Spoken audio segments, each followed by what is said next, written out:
semuanya, Assalamualaikum warahmatullahi wabarakatuh. Selamat pagi. Hari ini kegiatannya adalah pendidikan parenting dengan tema membantu anak untuk sukses di SMP. Hari ini saya sudah bersama Ibu Anastasia sebagai guru bimbingan konseling di SMP Negeri 11 Bogor. Halo Ibu Ana. Halo. Selamat pagi Bu. Selamat pagi. Bagaimana Bu? Sehat? Alhamdulillah. Jadi untuk kegiatan parenting ini kita langsung aja ya. Pengertian dan tujuannya itu sebenarnya apa sih Bu untuk kegiatan parenting ini? Oke. Jadi perlu anak-anak ketahui semuanya bahwa di dalam menempuh pendidikan di SMP, dukungan peran orang tua itu sangat penting sekali agar anak-anak bisa mencapai prestasi yang baik. Nah, apa saja dukungan yang harus dilakukan oleh orang tua? Kita tahu bahwa anak-anak itu, mereka di pendidikan SMP ini butuh kemandirian sehingga perlu belajar banyak dan ada beberapa hal yang perlu diperlakukan oleh orang tua. Jadi peran orang tua itu sangat penting ya Bu ya? Iya. Dalam mendampingi anak remaja untuk memperoleh prestasi dalam belajar di SMP, baik secara langsung maupun tidak langsung. Jadi seperti itu ya Bu? Iya. Lalu cara-cara apa yang harus kami persiapkan Bu? Ada 10 cara yang harus diketahui oleh orang tua dan siswa peserta didik atau anak remaja agar sukses dalam pendidikannya di SMP. Begitu. Apa saja? Perlu Ibu bisa jelaskan di sini. Yang pertama, bagi orang tua, apalagi untuk siswa SMP kelas 7, pertama, kenalilah guru-guru kalian di sekolah. Apa maksudnya kenali guru-guru di sekolah? Jalin kerjasama yang baik antara orang tua murid dengan guru-guru atau pihak sekolah. Dengan demikian akan sangat membantu siswa tersebut untuk merasa nyaman belajar di sekolah. Apa yang harus bisa dilakukan oleh orang tua maupun siswa? Cobalah lakukan konsultasi untuk mengetahui apa saja, misalnya tentang program-program yang ada di sekolah, aturan sekolah, kegiatan ekstrakurikuler yang ada. Juga orang tua kalian bisa datang ke sekolah untuk menghadiri pertemuan-pertemuan yang ada di sekolah. Dengan keterlibatan orang tua kalian, maka orang tua akan bisa mengerti kemajuan anaknya dan juga kegiatan-kegiatan yang ada di sekolah. Selain itu, juga bisa melakukan konsultasi tentang perkembangan anaknya, entah itu perkembangan tentang pendidikannya, tentang persahabatannya, atau jalinan komunikasi dengan teman-temannya, juga kemajuan belajarnya. Dan itu bisa dilakukan kapan saja, tidak harus menunggu dipanggil oleh pihak sekolah. Bisa ke guru mata pelajaran, ke wali kelasnya, ke guru BK-nya, atau ke pihak yang lain. Seperti itu. Itu yang pertama ya Bu? Iya. Lalu yang kedua apa Bu? Oke, untuk yang kedua, untuk menjadi perhatian oleh orang tua harap berkenan untuk mengunjungi sekolah. Dengan maksud apa? Kenapa kunjungan penting?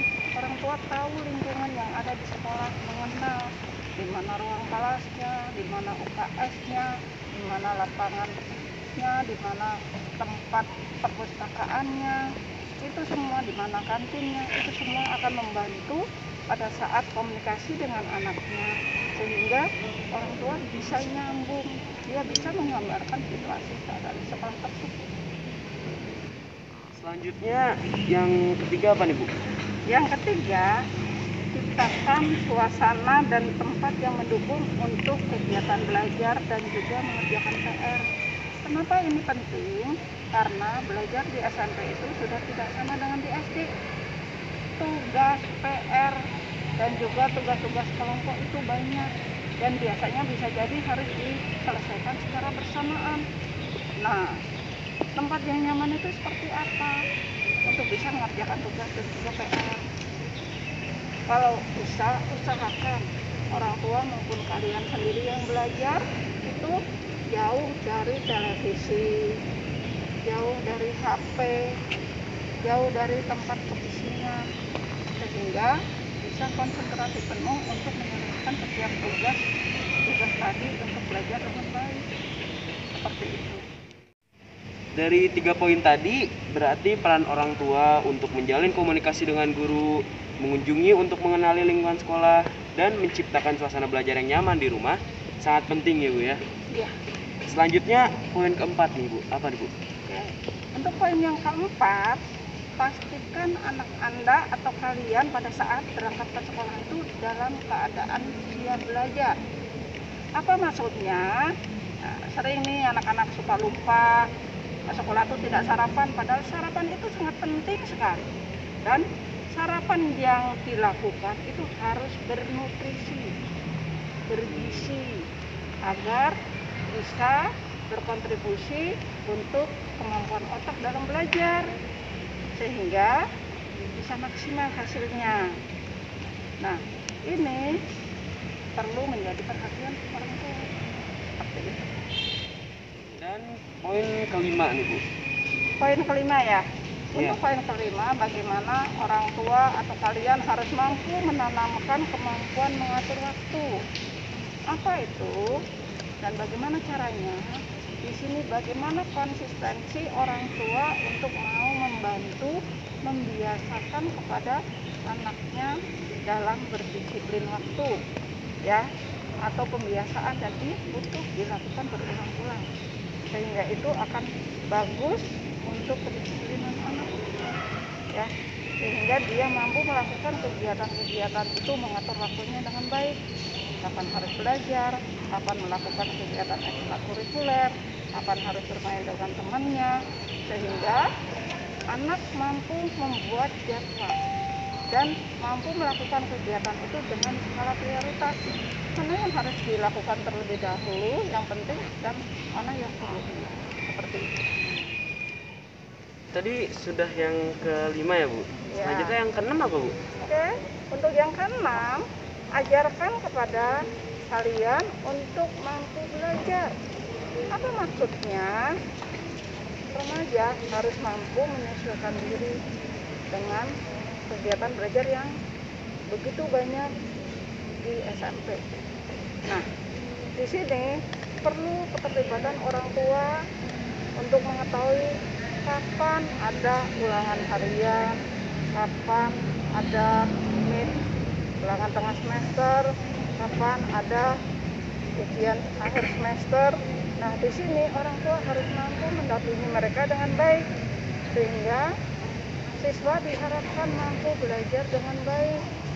Yakni, yang dimaksud dengan mampu belajar dengan baik, pada saat di sekolah dia harus memperhatikan, mencatat pelajaran yang dijelaskan oleh guru, kemudian di rumah mampu mengulangnya, dan juga latihan-latihan yang perlu dilakukan, PR yang harus dikerjakan, itu butuh satu keseriusan yang dilakukan oleh anak, sehingga nanti ada satu kesadaran yang akan membentuk dia mampu belajar. Kalau boleh saya simpulkan dari poin 4, 5, 6 tadi Bu, Ya. berarti orang tua harus memastikan anaknya siap ke sekolah setiap pagi, mengatur waktu sesuai skala prioritas, dan membantu anak dalam belajar. Berikutnya kita langsung masuk aja nih dari poin ke-7 sampai 10 ya Bu ya. Iya. Oke.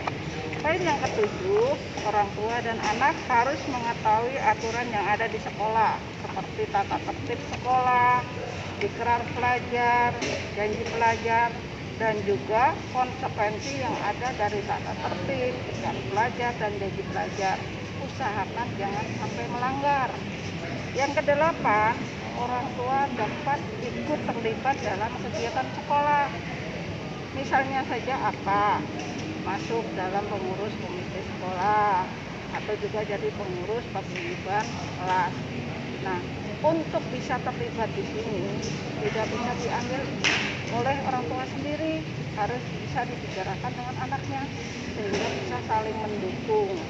Nah, yang ke-9, orang tua dan juga anak harus memperhatikan absensi di sekolah.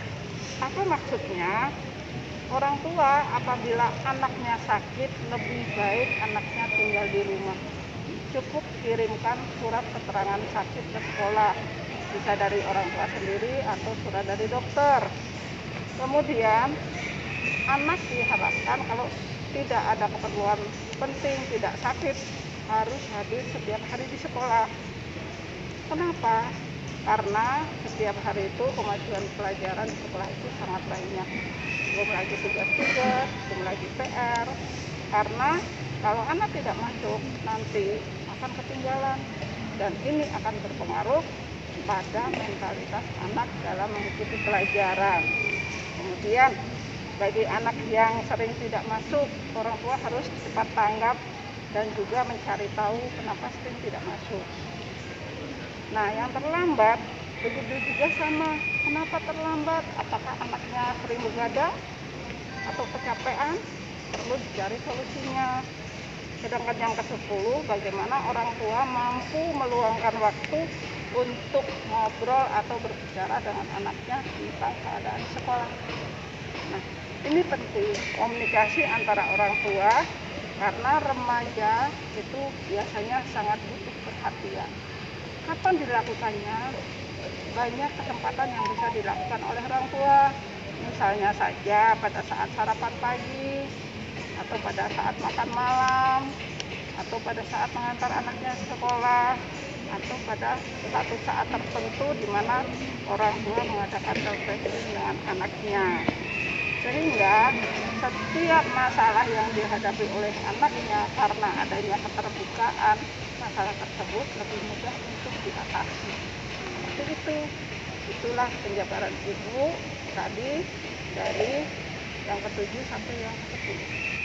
Dari poin 7 sampai 10 tadi dapat kita simpulkan bahwa orang tua dan siswa itu harus mengetahui aturan sekolah, ikut terlibat dalam kegiatan sekolah seperti paguyuban kelas, memperlihatkan absensi di sekolah agar tidak ketinggalan pelajaran, dan komunikasi antara orang tua dan siswa sebagai bentuk perhatian dari orang tua ke anaknya. Oke, mungkin segitu aja. Terima kasih Ibu Ana. Oke, Selamat sama-sama. pagi dan terima kasih. Wassalamualaikum warahmatullahi wabarakatuh.